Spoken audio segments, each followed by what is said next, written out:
Opa, e aí galera, Thiago Alves aqui. Para exemplificar um pouco do que é o Evangelho puro e simples, esses dias eu estava me recordando de uma alegoria que eu aprendi com um professor.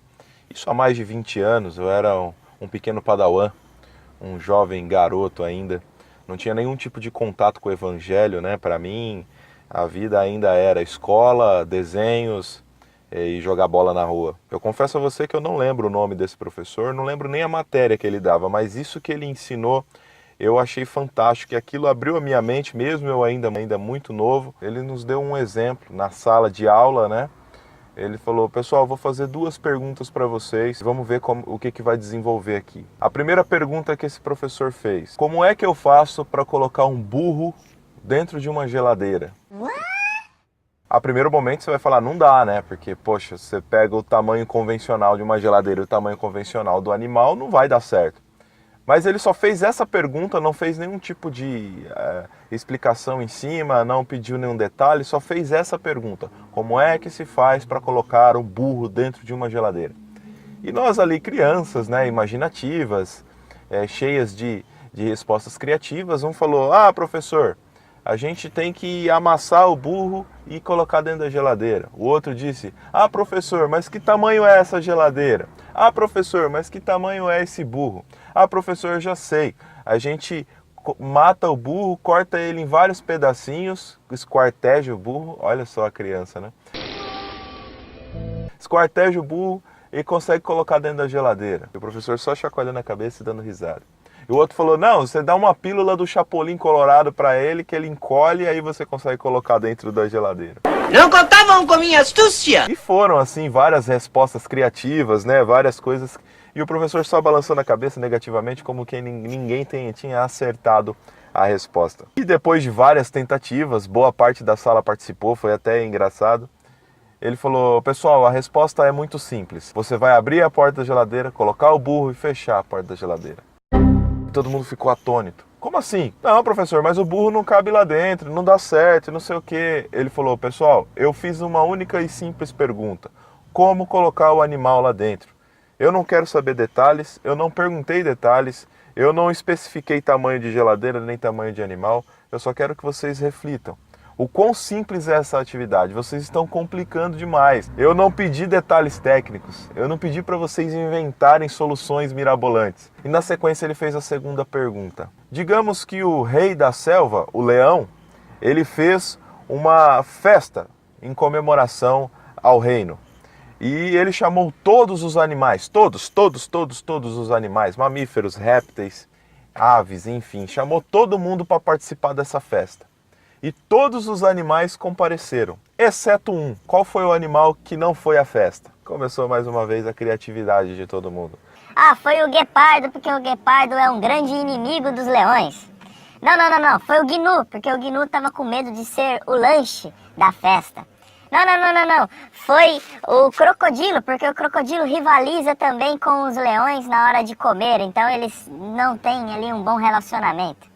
Não, professor, eu acredito que quem não foi o veado, porque o veado ficou com medo também de ser ali parte do menu. Enfim, foram várias respostas e o professor só balançando a cabeça, rindo, né, da nossa criatividade. Depois de inúmeras respostas frustradas, ele falou: pessoal, é muito simples. O único animal que não compareceu à festa do leão foi o burro que estava dentro da geladeira. Eu não sabia! Aí você fala: por que é que você contou essa história sem pé nem cabeça e o que isso tem a ver com o evangelho puro e simples? Não sei! Galera, às vezes nós ouvimos muitas histórias por aí e temos a dificuldade de entender que o evangelho é puro e simples justamente porque ele se resume em Cristo.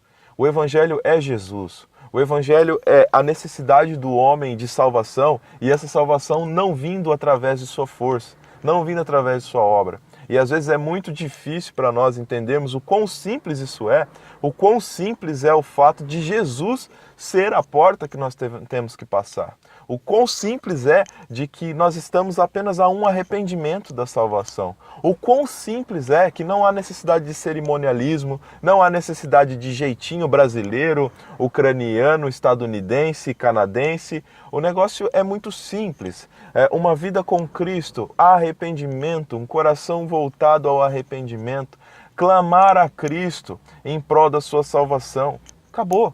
Isso é a salvação. Agora, como isso acontece? Se você perguntar para mim, Tiagão, explica para mim o que é a salvação. Cara, eu não sei te explicar o que é a salvação.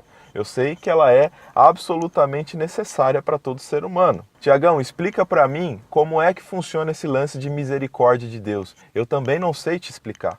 Eu sei que a resposta é muito simples. Às vezes nós complicamos demais, nós damos muita volta, né? O homem adora o cerimonialismo. O homem adora as respostas complexas, o homem adora conjecturar, imaginar, pensar, não, porque Deus ele só faz isso por causa daquilo. Aí nascem heresias como o legalismo, nascem heresias como esse negócio de achar que existem poderes mágicos sobre pessoas, que Deus tem seletos grupos a qual ele destina apenas aqueles à salvação.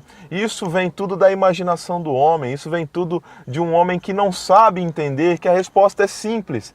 E ela é simples e complexa ao mesmo tempo. Simples porque a gente sabe a resposta no fundo, está ali na Bíblia, como as coisas funcionam. E complexa porque nós não aceitamos que seja tão simples. Nós não aceitamos que Deus seja tão bom assim, de aceitar a gente de uma forma tão fácil. Deus simplesmente aceita o homem porque ele é bom, através de Cristo.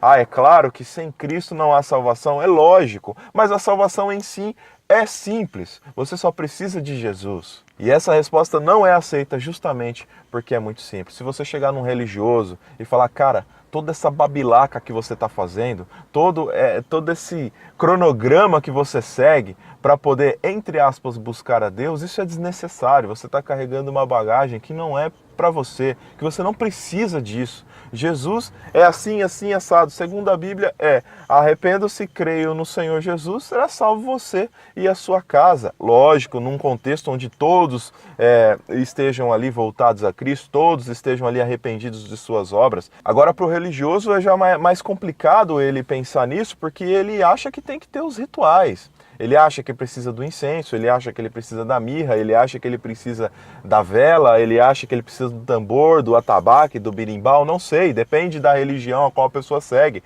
Ele acha que precisa usar o quibá, ele acha que precisa orar de joelho, ele acha que precisa de orar de ponta cabeça, ele acha que ele precisa subir o monte, ele acha que ele precisa colocar o copo d'água em cima da TV. Enfim, o religioso ele sempre acha que é algo diferente, algo muito mais complexo do que aquilo que a Bíblia narra. Já no segundo exemplo, que também é muito interessante, né? Qual foi o único animal que não compareceu à festa? O burro, porque estava dentro da geladeira. Ela nos faz pensar sobre lembrar da história por completo, lembrar do começo da história, né? Às vezes nós damos ouvidos a muitas fábulas, damos ouvidos a muitas conversas, mas o âmago, o mais importante que já foi apresentado, o início da história, nós não podemos esquecer. Ou seja, analisar textos e contextos, analisar tudo aquilo que está sendo dito, né? É muito fácil você enganar uma pessoa, até mesmo com um texto bíblico. Eu não vou mentir para você, é muito fácil. Se eu quisesse abrir um canal aqui e falar um monte de heresia usando um texto bíblico, eu conseguiria com bastante facilidade, porque a partir do momento que você isola um texto e que você fala sobre ele sem contexto, você consegue sim, através ali da sua persuasão, através talvez de um conhecimento técnico de linguagem, você consegue levar as pessoas a acreditar em você. Agora você não pode esquecer ou deixar de lado o contexto da história e o início da história. E nós sabemos que nós cristãos, que a nossa história, que o nosso início resume-se a Cristo, a Deus, a criação, a vontade de Deus para o homem, a vontade de Deus que nós sejamos fecundos, tenhamos família, guardemos a terra, usufruímos da terra de uma forma saudável.